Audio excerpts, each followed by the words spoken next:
Hello student, I am Divya Kathiria and जैसे कि हम लोग कंटिन्यू करें हमारा OCM सब्जेक्ट यानी कि organisation of commerce and management. Guys, आज हम लोग शुरू करने वाले हैं चैप्टर नंबर 2 और वो है प्रिंसिपल ऑफ मैनेजमेंट। यानी कि जैसे अगर कोई भी नॉर्मल लाइफ है या तो फिर कोई कॉम्प्लिकेटेड लाइफ है, हर किसी के लाइफ में कोई ना कोई प्रॉब्लम तो आने ही वाला है और अगर प्रॉब्लम आने वाला है तो उसके रिलेटेड हमारे पास सॉल्यूशन भी अवेलेबल होता ही है और उसमें से हम लोग कौन सा वाला चूज करते हैं वो हमारे ऊपर डिपेंड्स है। तो ये प्रिंसिपल्स ऑफ मैनेजमेंट जो है ना, वो guys one type of guidelines ही है, एक प्रकार की वो मतलब गाइड ही है। अगर आपको कोई प्रॉब्लम्स होता है रिलेटेड टू बिजनेस या तो फिर रिलेटेड टू मैनेजमेंट, तो हम लोग वहाँ से जाके हम लोग हमारा सोल्यूशन कंडक्ट कर सकते हैं। क्लियर? तो हम लोग देखते हैं कि प्रिंसिपल ऑफ मैनेजमेंट का मतलब क्या होता है, meaning of principle of management. तो उसमें है, in a business unit some rules principles are might be form.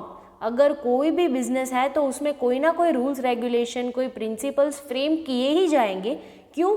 क्योंकि हमारे यहाँ पे बिजनेस में जितने भी लोग काम कर रहे हैं वो कौन है, सारे ह्यूमंस है। उसके मूड्स होते हैं, अफेक्शंस होते हैं, एटमोसफियर होता है, सिचुएशन, ये सब उसको अफेक्ट करता है। तो उसके रिलेटेड हमें कोई ना कोई रूल्स और रेगुलेशन तो बनाना ही पड़ेगा ताकि डिसिप्लिन हम लोग मेंटेन कर पाए और अच्छे से काम कर पाए। Clear? In a business unit some rules and principles are might be form in a relation to the human behaviour. क्यों? क्योंकि बिजनेस में जो भी लोग काम कर रहे हैं वो ज़्यादातर मेन सेंटर में कौन होता है, ह्यूमन ही होते हैं। So the achievement of a goal becomes easy. तो अगर हम लोग कोई रूल्स रेगुलेशन प्रिंसिपल फ्रेम करेंगे ताकि डिसिप्लिन भी मेंटेन होगा, प्लस अगर कोई प्रॉब्लम्स है तो सॉल्यूशन भी मिल जाएगा, तो उसके वजह से क्या होगा, हमारा जो गोल है, हमारा जो ऑब्जेक्टिव है, टारगेट है, वो हम लोग ईजिली अचीव कर सकते हैं। Clear? This principles are called as the principle of management. यानी कि कुछ ऐसे रूल्स है, कुछ ऐसे रेगुलेशंस है, कुछ ऐसे प्रिंसिपल है जो बिजनेस के लिए बनाए गए हैं। क्यों? क्योंकि ह्यूमन रिलेशन को, बिहेवियर को ध्यान में रखते हुए अगर हमें हमारा गोल इजीली अचीव करना है तो ऐसे जो प्रिंसिपल्स है उसको हम लोग क्या कहेंगे, principles of management. Clear guys? ये 1 मार्क में डेफिनेशन पूछा जाता है, meaning of principles of management. अब हम लोग बात करने वाले हैं नेचर की, यानी कि प्रिंसिपल्स ऑफ मैनेजमेंट के कुछ नेचर्स है तो जिसके रिलेटेड हम लोग देखने वाले हैं। तो हमारा जो फर्स्ट वन नेचर है वो है यूनिवर्सल एक्सेप्टेंस। यूनिवर्सल का मतलब क्या होता है गाइस, कि अगर आप कहीं पे भी दुनिया में कोई भी जगह से आप ये मैनेजमेंट करते हो तो आप मैनेजमेंट के जितने भी प्रिंसिपल्स अवेलेबल है उसको भी कोई भी कोने में, कोई भी दुनिया में, कोई भी जियोग्राफिकल एरिया के लिए अप्लाई कर सकते हो। क्लियर? वो डिपेंड्स होता है अकॉर्डिंग टू सिचुएशन, बिजनेस का जो टाइप है, फर्म है, उन सब के ऊपर, लेकिन हम लोग उसको यूनिवर्सलिटी अप्लाई कर सकते हैं। क्लियर? यूनिवर्सली उसको अप्लाई कर सकते हैं। उसमें है फर्स्ट वन है यूनिवर्सल एक्सेप्टेंस।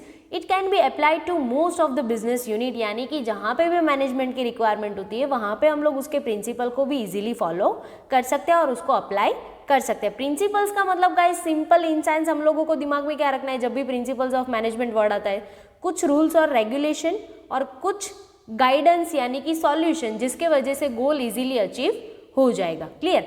तो उसमें है whenever there is a need of a human collective efforts this principles are required. यानी कि जब भी हम लोग एक ग्रुप में या तो फिर 2 से ज़्यादा लोग कलेक्टिवली एक ही साथ एक ही ऑब्जेक्ट के लिए अगर काम करेंगे तब हमें मैनेजमेंट की रिक्वायर होगी, और जहाँ पे भी मैनेजमेंट की रिक्वायरमेंट होती है वहाँ पे उसके प्रिंसिपल की भी रिक्वायरमेंट होगी। Clear? Implementation of all the principles mean change as per the, यानी कि हम लोग उसको कैसे चेंज करेंगे, यानी कि ऐसा ज़रूरी नहीं है कि हर यूनिट में, हर बिजनेस में हम लोग सेम ही रूल्स और रेगुलेशन अप्लाई कर सकते हैं। कभी कभी ये जो हमें अप्लाई करना है प्रैक्टिकली वो किसके ऊपर डिपेंड्स होगा, टाइप, यानी कि हमारे बिजनेस का टाइप कैसा है, हमारे बिजनेस का फॉर्म कैसा है, हमारे बिजनेस की एक्टिविटीज़ कैसी है, साइज ऑफ बिजनेस कैसा है, छोटा है, बड़ा है, वाइड लेवल पे है, कैसे काम करता है, ये सब कुछ ध्यान रखने के बाद में हम लोगों को हमारे जो प्रिंसिपल्स है, रूल्स रेगुलेशन है, उसको फ्रेम करना पड़ेगा और उसको बनाना पड़ेगा और फिर देन आफ्टर हम लोग उसको इम्प्लीमेंट कर सकते हैं। Clear? It's can applied for all the business so it's universal. यानी कि हमारा बिजनेस छोटा है, बड़ा है, कोई भी टाइप का है, कहीं पे भी वो सिचुएटेड है, हम लोग उसको लिए प्रिंसिपल्स को अप्लाई कर सकते हैं ताकि हम लोगों को अच्छे से अच्छा रिजल्ट मिले और हमारा जो टारगेट है वो इजीली अचीव कर पाए। क्लियर? तो ये फर्स्ट वन हुआ हमारा यूनिवर्सल एक्सेप्टेंस, यानी कि दुनिया में कहीं पे भी सिचुएशन के अकॉर्डिंग उसको हम लोग फॉलो करवा सकते हैं। क्लियर? फिर सेकेंड वन है flexible. Most important nature of this principle of management क्यों गाइस? क्योंकि हम लोग ये जो सारे प्रिंसिपल्स है वो हमारे बिजनेस में किसके लिए अप्लाई करते हैं, रूल्स एंड रेगुलेशन, हमारे यहाँ पे जो एम्प्लॉयज़ काम कर रहे हैं उसके रिलेटेड। अब ज़रूरी नहीं है वो इंसान है, उसके भी मूड्स और अफेक्शंस होते हैं, कभी कभी चेंज होते रहता है, क्लियर, कभी वो बीमार हो सकता है, उसका मूड नहीं है, या फिर मेंटली डिप्रेस है, व्हाटएवर, ये सब कुछ हो सकता है। प्लस जितने हमारे फैक्टर्स अफेक्टेड होते हैं बिजनेस के रिलेटेड, इंटरनल भी हो सकते हैं, एक्सटर्नल भी हो सकते हैं, और जैसे कि हम लोग जानते हैं कि एक्सटर्नल जो फैक्टर्स होते हैं उसको हम लोग कंट्रोल नहीं कर पाते, तो ये सारी सिचुएशन को ध्यान में रखते हुए कभी कभी हम लोगों को उसमें चेंज भी करना पड़ेगा कि भाई अगर उससे रिजल्ट नहीं मिलता है तो थोड़ा बहुत चेंज हम लोग उसमें कर सकते हैं। इसलिए हमारे जो प्रिंसिपल्स है वो कैसे होने चाहिए, फ्लेक्सिबल होने चाहिए, क्लियर, ताकि सिचुएशन के अकॉर्डिंग उसमें जो अच्छा वाला चेंज है वो हम लोग कर पाए। उसमें है it's not a rigid conclusion but it's a flexible principles है। इट मीन्स ऐसा नहीं समझ लेना है कि ये रूल्स और रेगुलेशन ही है जिसको फॉलो करना ही पड़ेगा, नहीं करोगे तो पनिशमेंट मिलेगा and all that. Her time ऐसा नहीं होता है, ये बहुत ही रिजिड नहीं होता है, ये फ्लेक्सिबल होता है कि हम लोग उसको थोड़ा बहुत सिचुएशन के अकॉर्डिंग भी चेंज कर सकते हैं अगर अच्छा बेटर रिजल्ट मिलता है तो। As per the situation manager can apply the principle, यानी ज़रूरी नहीं है कि सारे यूनिट में, सारे बिजनेस में सेम ही प्रिंसिपल अप्लाई करें। हमारा जो मैनेजर है उसको ऐसा लगता है कि हमारे डिपार्टमेंट के लिए, हमारे सिचुएशन के लिए ये वाला प्रिंसिपल अच्छा रहेगा, बेटर रहेगा, तो वो उसमें थोड़ा बहुत उसके हिसाब से चेंज कर सकता है, क्लियर। लेकिन चेंज करने के बाद हमें रिजल्ट अच्छा मिलना चाहिए।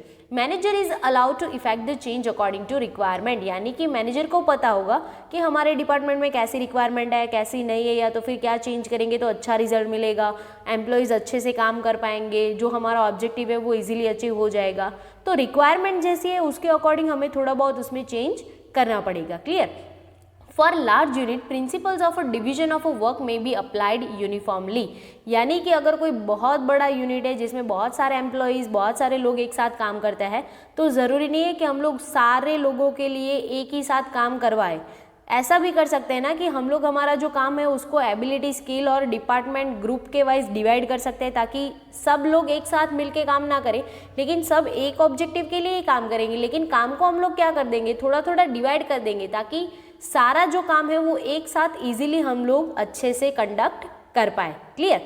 फिर थर्ड वन है जनरल गाइडलाइंस, यानी कि प्रिंसिपल का जो मेन ऑब्जेक्टिव ही होता है वो क्या है, लोगों को गाइड करना, यानी कि अगर कहीं पे प्रॉब्लम्स हो रहा है तो उसको राइट सॉल्यूशन मिलना चाहिए, clear.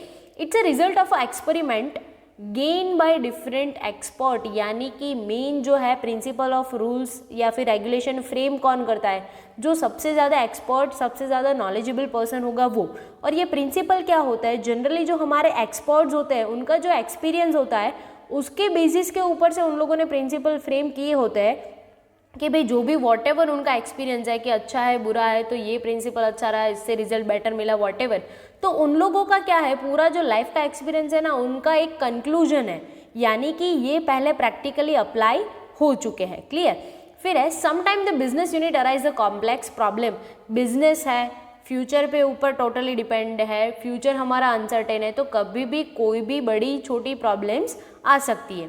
This problem is a different according to different unit and different situation. अब ये प्रॉब्लम ज़रूरी नहीं है कि हर टाइम सेम ही आएगी, सिचुएशन के अकॉर्डिंग, टाइम के अकॉर्डिंग कभी भी कोई भी प्रॉब्लम्स आ सकते हैं, प्रॉब्लम तो हमें पूछ के आएगी नहीं, क्लियर। तो उसके हिसाब से हमें हर सॉल्यूशन हमारे गाइडलाइन यानी कि हमारे प्रिंसिपल में से हमें मिलनी चाहिए। फिर है at that time the principle of a management could not be strictly applied but get a desire result according situation, यानी कि अगर ऐसी प्रॉब्लम की सिचुएशन है तो हमें ज़रूरी नहीं है कि हमारे प्रिंसिपल 110% फॉलो होने ही चाहिए। हमारे प्रिंसिपल का मेन मोटिव क्या होता है, आप उसमें थोड़ा बहुत सिचुएशन के अकॉर्डिंग चेंज कर दो, बट हमें हमारा रिजल्ट मिलना चाहिए, clear. At that time the guidelines useful for the solution of a problem, अगर हमारे पास ऐसा कोई प्रॉब्लम्स आता है या फिर कोई सॉल्यूशन निकालने में कन्फ्यूजन हो रहा है, नहीं सॉल्व हो रहा है, तो हम लोग ये जो हमारे जनरल गाइडलाइंस है, यानी कि प्रिंसिपल में क्या होता है, जितने एक्सपर्ट्स होते हैं ना उन सबका एक्सपीरियंस वहाँ पे भरा पड़ा हुआ होता है कि अगर ऐसा सिचुएशन है तो ऐसा रास्ता निकाल सकते हैं, ऐसा सिचुएशन है तो आप ये अप्लाई कर सकते हो, ये अप्लाई ना करो तो बेटर रहेगा, वॉटेवर। तो उनके लोगों के एक्सपीरियंस में से हम लोग हमारे सिचुएशन के रिलेटेड कोई भी सॉल्यूशन वहाँ से फाइंड कर सकते हैं। फॉर एग्जाम्पल अगर हमारा कोई सब्जेक्ट है तो उसके रिलेटेड अगर अकाउंट और स्टेटिस्टिक है तो उसमें बहुत सारे सम्स वगैरह आते हैं, तो ज़रूरी नहीं है कि हमें सारे सम आते हो। अगर कभी नहीं आते तो हम लोग क्या करते हैं, इजीली गाइड में से देख सकते हैं, यानी कि गाइड में हमारे पास हर टाइप के सम्स होते हैं, उसमें से हमें कोई भी सॉल्यूशन कभी भी मिल जाएगा। तो ये जो हमारे प्रिंसिपल है वो वन टाइप ऑफ गाइड ही है कि यहाँ पे अगर आपको कोई डिफरेंट टाइप के सिचुएशंस हैपन होती है जिसमें आप कंफ्यूज हो या फिर सॉल्यूशन नहीं मिल रहा है, तो आप प्रिंसिपल के थ्रू जा सकते हो। क्लियर। फोर्थ वन है based on a human behaviour. Of course अगर जहाँ पे भी बिजनेस की बातें हो रही है, जहाँ पे भी लोग कंसिडर हो रहे हैं, वहाँ पे ह्यूमन बिहेवियर अफेक्ट करेगा ही करेगा। Clear.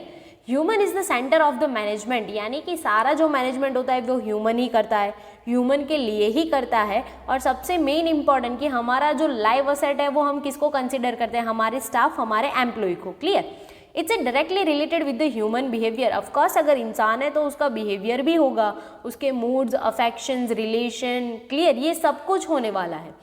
Human behavior is a psychological phenomenon and it's a necessary to consider while the implementing the principle of management। यानी कि हम लोग जब भी हमारे principle of management को अप्लाई करेंगे तो हमें उसका साइकोलॉजी भी समझना पड़ेगा कि भाई ये इंसान है, उसका मूड होता है, कभी वो बीमार होता है, कभी उसका काम करने का मन नहीं होता है। तो ये सारी चीज़ों का ध्यान रखते हुए हम लोगों को इम्प्लीमेंट करना है प्रिंसिपल को। फिर ज़रूरी नहीं है कि अगर वो बीमार है और हम लोग बोलेंगे कि आपको इतना काम करना ही करना है, कभी वो नहीं भी कर सकता है। और कभी भी ऐसा भी हो सकता है कि वो बहुत ही अच्छे मूड में है, आज बहुत ही मतलब एंजॉयफुली काम कर रहा है, तो डबल वर्क भी कर सकता है। तो ये सारी चीज़ें भी हम लोगों को देखनी है, क्योंकि इंसान है, मशीन की तरह हम लोग उसको ट्रीट नहीं कर सकते। क्लियर।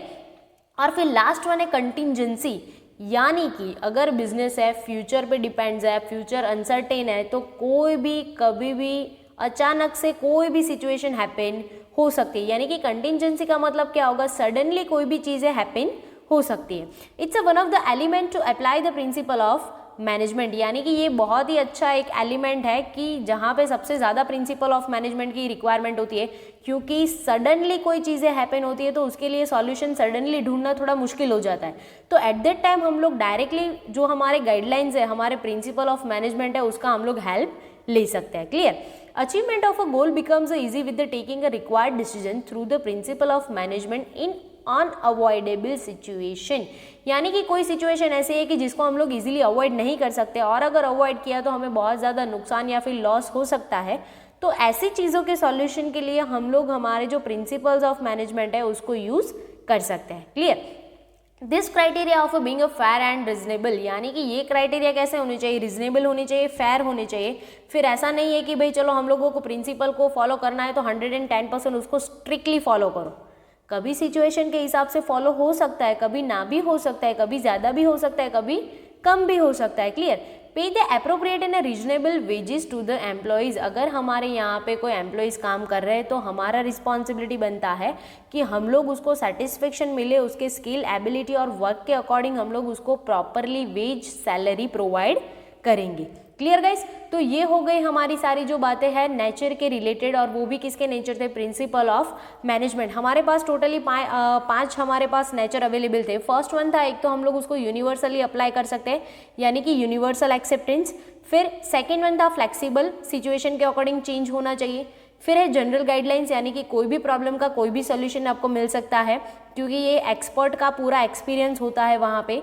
फिर है based on a human behaviour, of course इंसान है तो उसको रिलेटेड हमें उसको मशीन की तरह ट्रीट नहीं करना है, उसके बिहेवियर के हिसाब से भी थोड़ा बहुत ट्रीट करना पड़ेगा। और फिर लास्ट वन है कंटिंजेंसी, यानी कि अचानक से कोई भी सिचुएशन हैपन होती है, आपके पास उसके रिलेटेड उसका सॉल्यूशन अवेलेबल हो जाएगा, लेकिन हम लोग को उसको रिजनेबली पे करना है और वर्कर का भी ध्यान रखना है। Clear guys. तो ये बातें हो गई हमारी चैप्टर नंबर 2 के nature of principle of management. आज का हमारा जो टॉपिक है वो यहाँ पे खत्म होता है। आगे का जो पोर्शन है वो हम लोग नेक्स्ट लेक्चर में कंडक्ट करेंगे। तब तक के लिए be happy and be safe. But आपको ये जो चैप्टर है उसका नोट्स चाहिए तो डिस्क्रिप्शन में लिंक अवेलेबल होगा, तो वहाँ से मिल जाएगा। प्लस अगर कोई नीडी स्टूडेंट्स है तो उसके साथ भी शेयर करो ताकि वो भी एडवांटेजेस ले सके। Thank you guys.